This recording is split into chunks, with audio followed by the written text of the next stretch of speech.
all of us, and fans included, want to know about the new guys, newcomers, freshmen, transfers, because we just don't know what they are as football players, right? And we spoke ad nauseum, it feels like, on Keenan Peely, what he's looked like this week.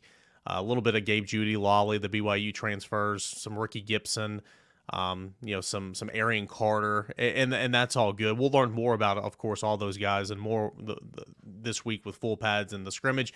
Any other newcomers maybe that you've heard about or that you've noticed on the practice field for Tennessee, good or bad? Just some observations from newcomers, Brent.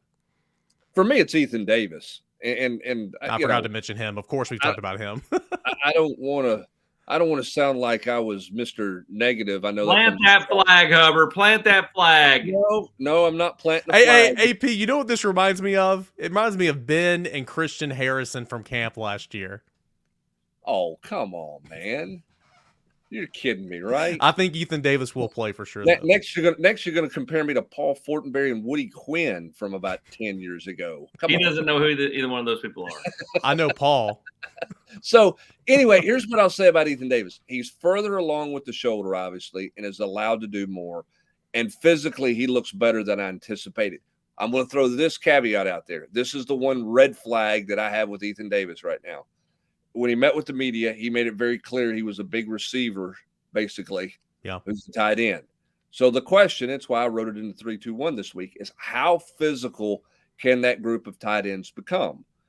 They're going to miss Princeton Fant, Austin, and Rob. I mean, because of all the little dirty things he did. And I don't mean dirty in a negative way, but I mean just, the blocking and the pass protection, those things. Can Jacob Warren do that at the end of his career? What's McAllen Castles? Is he a block? Where's he from a blocker? He's a pass catcher. I mean, right now you look like Jacob Warren was a big receiver, Rob, coming out of Farragut High School. You kind of got three big receivers playing tight end. Can that group find the physicality that you need for this team to do what they want to do in the run game and in the pass game with their pass protection? That's the big question for me about that group. Are we saying that he's the Eurosh of the football team? Is that what you're saying? No. But no, I'm with you. Like, you're talking about three guys that have all kind of been predominantly pass catchers, right? That now are going to need. So which comes back to, like, if you're one of those walk-on guys, if you're Browder or somebody like that, Hunter Salmon, like, aren't you trying to find your niche as the guy who blocks? Because you might actually find your way onto the field.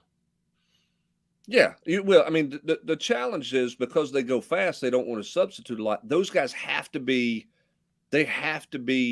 more than serviceable as blockers. They've got to be guys who can block in there and be effective blocking, or it's going to negate some of the things that they want to do. And here's the other thing too: you need those guys to help your offensive tackles where you're not sure. I mean, go back and look. How many times was Princeton Fant lined up on the left side?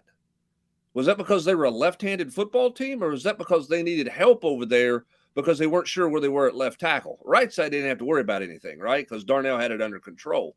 But where's your help going to come from there? I mean, I think the physicality of that position is – I don't doubt their athletic ability and their skill level as pass catchers, Eric. I just wonder, can they block well enough? That's, to me, what they've got to prove the most over the course of the next 3 weeks. Yeah, I would agree. And, I mean, we know you and I talk about how important the tight end position is to this offense. I mean, it's critical. And, we all covered Ethan Davis's recruitment, and we knew that was kind of his role in high school. He was big, athletic, fast, line up out wide in the slot.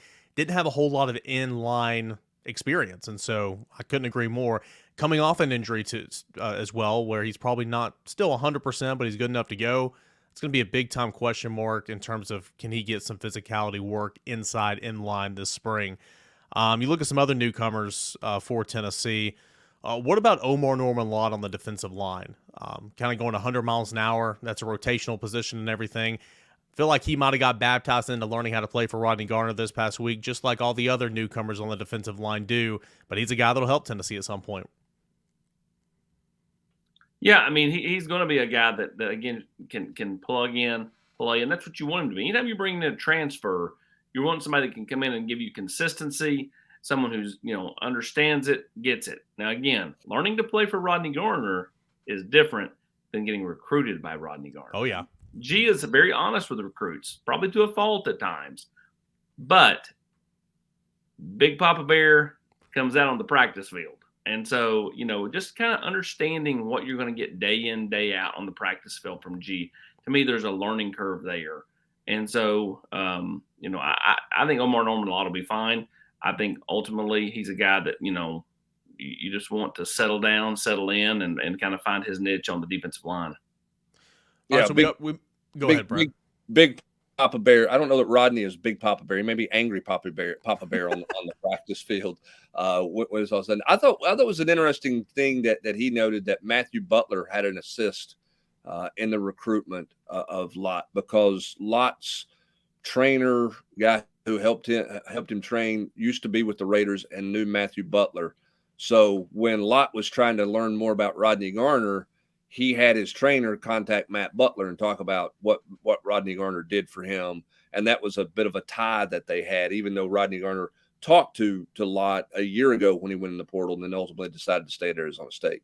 Hey, thanks so much for watching the video here at Volquest on YouTube, the leading source of University of Tennessee football, basketball, and recruiting. Be sure to check out our latest video right here and our latest live show right above it. All that at Volquest.com and Volquest on YouTube.